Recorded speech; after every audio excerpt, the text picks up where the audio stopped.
Cristiano Ronaldo got married yesterday. 10 years after they got together, one of the most famous couples in football finally made it official. And normally, that would have absolutely nothing to do with a finance channel. Except the groom is worth an estimated $1.2 billion.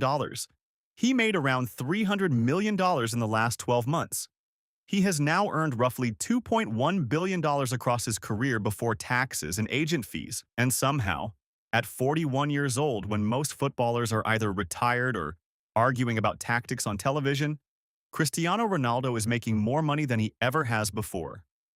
At $300 million a year, that averages roughly $822,000 every day, about $34,000 every hour, about $571 every minute, sleeping included. So while people look at the wedding photos and wonder what the rings cost, I have a slightly different question. How did one guy from a small island in Portugal become a financial asset worth more than $1 billion? Because Ronaldo didn't make this money in one way. He basically sold Cristiano Ronaldo 4 separate times. First, football clubs paid for his ability. Then companies paid for his face. Then customers started buying CR7. And eventually, an entire football league was willing to pay absurd amounts of money simply to have Cristiano Ronaldo standing inside it. By that point, his accountant probably didn't need Excel anymore. He needed air traffic control. The first version of Ronaldo was actually very simple. Before the hotels, watches, sponsorships, and billion-dollar numbers, Ronaldo had one product: football. He grew up on Madeira, moved to Lisbon at 12 to join Sporting's academy, reached the senior team as a teenager, and by 2003, Manchester United was willing to pay around $20 million to sign him. 6 years later, Real Madrid paid roughly $130 million for him. Then, a record transfer fee. Important distinction. That transfer fee did not go into Ronaldo's bank account. Real Madrid paid Manchester United for the right to employ him. Which is almost more interesting. Imagine becoming so useful at your job that another company has to give your current company more than $100 million just so they're allowed to start paying you. Different economy. And Real Madrid was where the financial machine really started changing.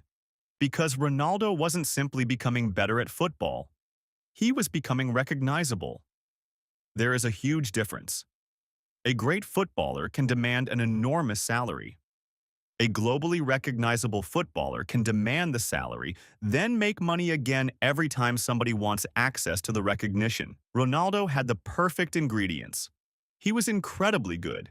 He played for one of the biggest clubs on earth. He scored constantly. He looked like somebody had designed a footballer in a laboratory. He had the celebration, the number 7, the rivalry with Messi, the haircuts, the abs. Even people who couldn't name 3 players on Real Madrid knew Cristiano Ronaldo. And recognition can be sold repeatedly. That is where the money becomes strange. The second paycheck was his face. By 2008, Forbes estimated Ronaldo was already making $18.5 million a year. Very rich. But almost quaint compared with what came later. By 2016, Forbes estimated his annual earnings at $88 million. And a huge reason was that companies weren't buying Ronaldo the player anymore. They were buying access to Ronaldo the audience. Nike understood this extremely early. Their relationship with Ronaldo began in 2003. Then, in 2016, Nike announced a lifetime agreement with him. The deal was widely reported to potentially be worth as much as $1 billion. $1 billion. To wear shoes. Obviously, Nike did not wake up feeling charitable. At the time, an analytics company called Hookit estimated that Ronaldo's social media activity had generated about $474 million in media value for Nike in just 11 months of 2016. One post after Portugal won the Euros was estimated to have generated $5.8 million in media value by itself. That is when Ronaldo becomes financially much more interesting than a football player, because whether you love him or hate him stops mattering. You watched. You clicked. You argued. You shared the goal. You complained about the penalty. You typed Messi better under an Instagram photo. Fantastic.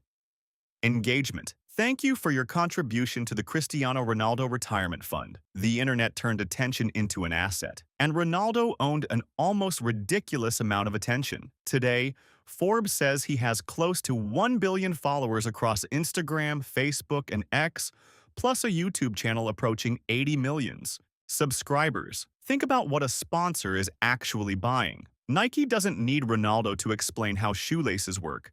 They need Ronaldo to stand there. If Cristiano wears the shoe, hundreds of millions of people potentially see the shoe. His body became advertising space. His Instagram became a television network. His name became distribution. And distribution is extremely expensive. But eventually, Ronaldo seems to have realized something even better. Why only advertise somebody else's product? Put your own name on the product. This is where CR7 becomes important. Most athletes have a terrible financial problem. Their fame is attached to something their body eventually stops being able to do. You can be the best footballer on earth at 25. You cannot remain the best footballer on earth at 75. Very inconsiderate of the human body. So athletes have a countdown timer. Every season that passes is one season closer to the moment where the salary disappears. Ronaldo's solution was basically to make the footballer and the business separable. CR7 stopped being just the number on his shirt. It became a brand: clothing, fragrances, watches, gyms, then hotels. In 2015, Ronaldo partnered with Portuguese hotel group Pestana to create Pestana CR7 lifestyle hotels. 10 years later, the brand has 5 operating properties, including hotels in Funchal, Lisbon, Madrid, Marrakech, and New York. This is not the part where I pretend Ronaldo personally walks into the New York property at 6 in the morning to inspect the towels. That's the point. Cristiano Ronaldo, the footballer, has to physically play. CR7. The brand can make money while Cristiano is somewhere else. The name is doing work. That transition matters. At Manchester United, the product was Ronaldo playing football. With Nike, the product was Ronaldo's attention. With CR7, Ronaldo himself becomes intellectual property, a logo, an identity, something that can be attached to a hotel room without him needing to sleep in every bed personally. That's how celebrity starts becoming scalable. And Ronaldo kept doing it. Forbes says his current business interests and sponsorship portfolio includes companies such as Binance, Herbalife, Therabody, and Nike, while his own CR7 operation spans several consumer categories. But this giant pile of income created another issue. Remember the accountant? Yeah, things were about to get unpleasant. His accountant's nightmare. There is a moment in Ronaldo's financial story where the words image rights stop sounding exciting. In Spain, prosecutors accused Ronaldo of using a corporate structure to hide income generated by those image rights between 2011 and 2014. Ronaldo denied knowingly doing anything wrong. But in 2019, he agreed to settle the case. The total cost was 18.8 million euros, along with a suspended prison sentence that did not require him to serve time. His court appearance lasted around 15 minutes. That might be one of the most expensive 15-minute appointments ever placed into somebody's calendar. But financially, the case reveals something important. Ronaldo's money had become complicated because Ronaldo himself had become complicated. Salary is easy to understand. Club pays player. Done. But now there were endorsement payments, image rights, international sponsors, businesses, companies licensing his identity, income arriving in different places from different sources. The footballer had become a multinational commercial operation wearing shorts.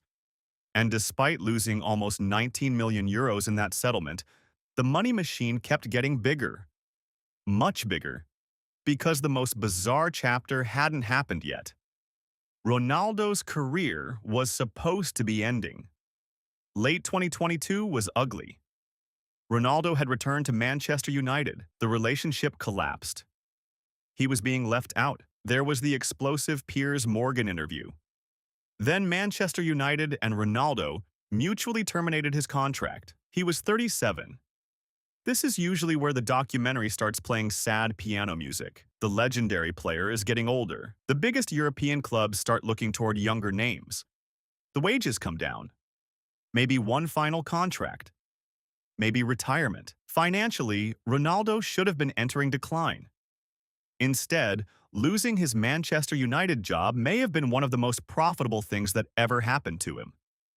Because Al Nassr called, Ronaldo signed with the Saudi club in January 2023. And according to Forbes, his deal has been worth more than $200 million annually. Then, in June 2025, he extended his Al Nassr contract through 2027. This is where the numbers become stupid. Forbes estimates that Ronaldo made $300 million over the latest 12-month period. $235 million from playing, $65 million from endorsements, appearances, licensing, memorabilia, and businesses. That tied the largest nominal annual athlete earnings total Forbes has ever measured. Ronaldo was 41. 41. He wasn't merely still earning football money. He was the highest-paid athlete in the world for the fourth consecutive year. His career should have been financially shrinking. Instead, it produced its largest numbers at the end. And I think the reason is that Al Nassr wasn't buying the same thing Manchester United bought in 2003. Manchester United bought talent. Saudi football bought attention. A lot of attention. When Ronaldo arrived in Saudi Arabia, the transfer made global news instantly. People who had never watched a Saudi league game suddenly knew the name Al Nassr. Then other stars followed into the league. But Ronaldo had one enormous advantage over almost everyone else who took a Saudi payday. His commercial value did not disappear when he left European football. Forbes estimates he still makes around $65 million a year away from the pitch. That's important. Usually an athlete moving away from the biggest leagues risks becoming less visible. Less visibility means less sponsor value. Ronaldo brought his own visibility with him. If close to 1 billion people follow you, you don't necessarily need to go where the audience is. The audience comes with you. That changes negotiating power completely. Al Nassr wasn't getting only goals. They were getting posts, headlines, international broadcasts, new fans, shirt sales, sponsors. Millions of people suddenly Googling where Riyadh actually is. You are no longer negotiating the salary of a striker. You are negotiating the rental price of a global media event. And there is one more financial detail that makes Saudi Arabia especially interesting. Forbes notes that Ronaldo may also have been able to retain more of his recent income because Saudi Arabia does not levy personal income tax in the way many European countries do. So the number got bigger. And potentially more of it stayed his. Somewhere, Ronaldo's accountant finally smiled. Possibly. And then he crossed $2 billion. This is the number I think is more interesting than his net worth. Forbes estimates Cristiano Ronaldo has now earned around $2.1 billion across his career before taxes and agent fees. Around $1.4 billion of that came from on-field earnings alone.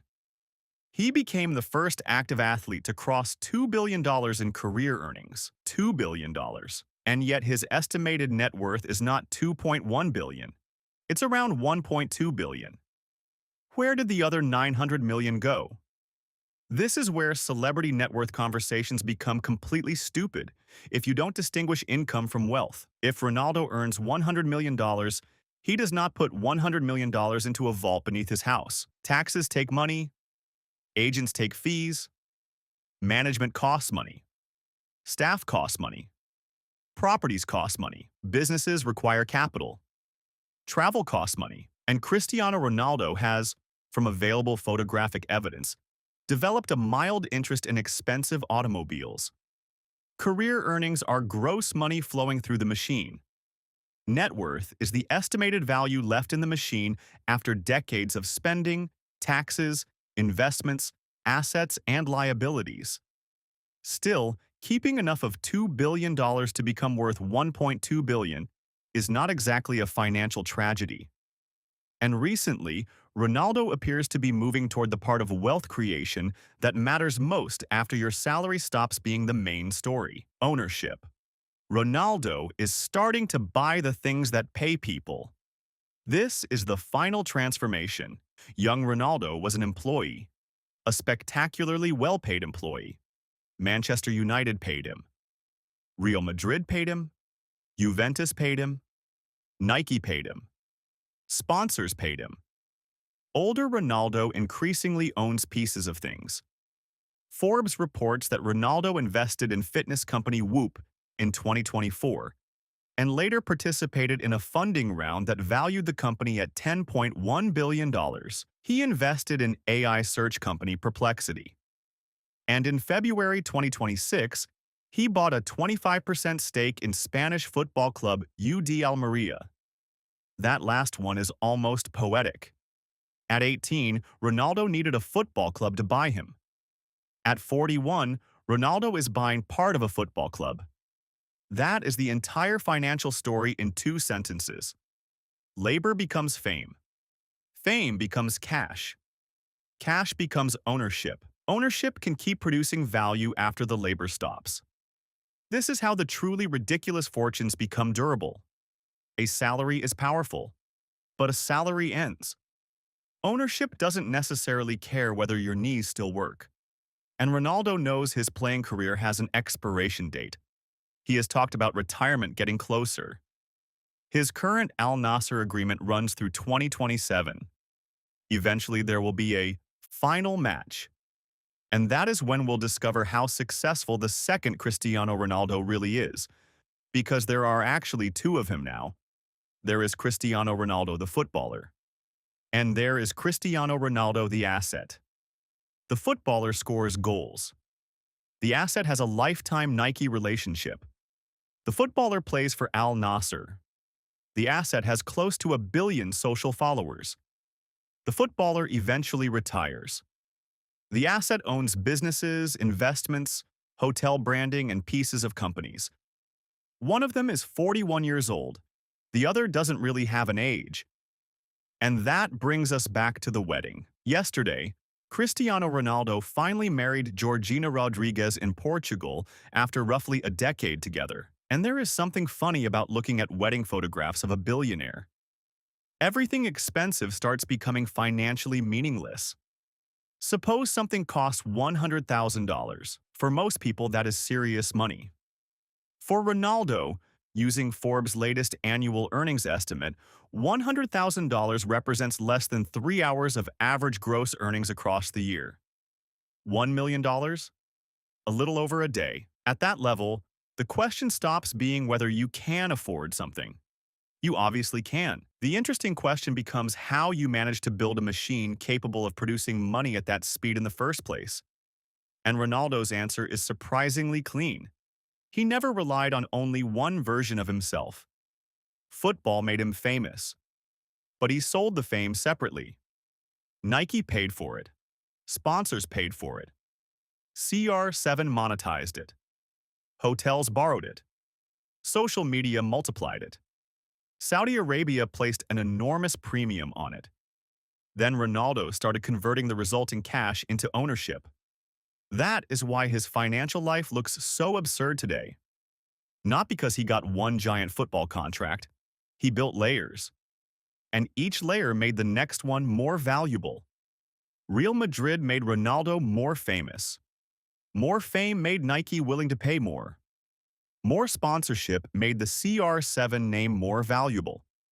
More global recognition made his move to Saudi Arabia more commercially important. The Saudi contract generated enormous new cash. That cash can now buy investments that may exist long after his final goal.